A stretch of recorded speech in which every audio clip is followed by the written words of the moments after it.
one of the things I got to do a fair number of was illustrations that would feature Chris Reeve as Superman, which I largely in most of my career hadn't broken from drawing my one art style approach to Superman, mostly because I was trying to just sort of ram it down everybody's throats. I wanted to somehow connect to this,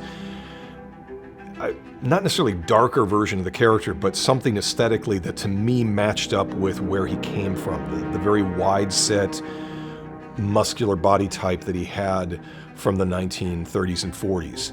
And the original Joe Shuster art style that was immortalized in the Fleischer cartoons that came out in 41.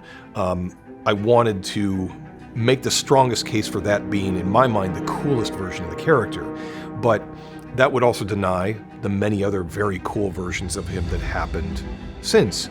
And of course, with evolution, he would be drawn differently over time, just like anybody else would be.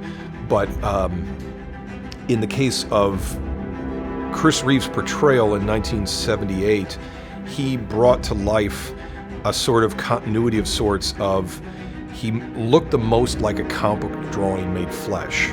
He had certain unique qualities to his features that looked like an artist's rendition of a superhero face.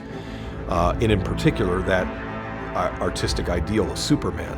His very thin nose and thin lips, square jaw, all those unique features, the striking wide blue eyes, all these things seemed unreal when he first was portraying the character. And it was a seismic impact upon everybody who grew up in, was something that no one else could really follow for so long thereafter. They weren't, as much as they wanted to make another Superman movie in the 90s, it's almost like the shadow he had laid out was so heavy, no one could really follow him.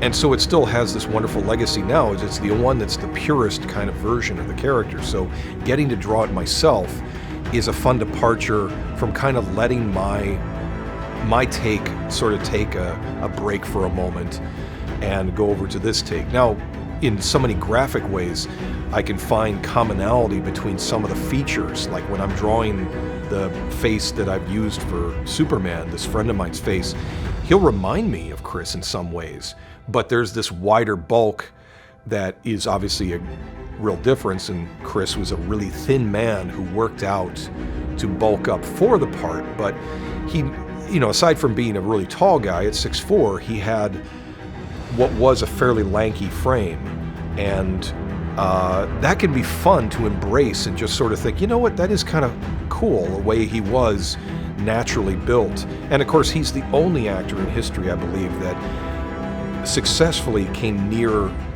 the idea that he could convince you it was two separate people just by the mannerisms and appearance of the way his face would work as Clark Kent. He would adopt this whole other manner that was this acting challenge that I think nobody had really taken seriously before. And that's a real major accomplishment in cinema history, that he did that once, twice, or any time. So I was thrilled to get the chance to combine Chris's image with some other actors' images for different paintings of him.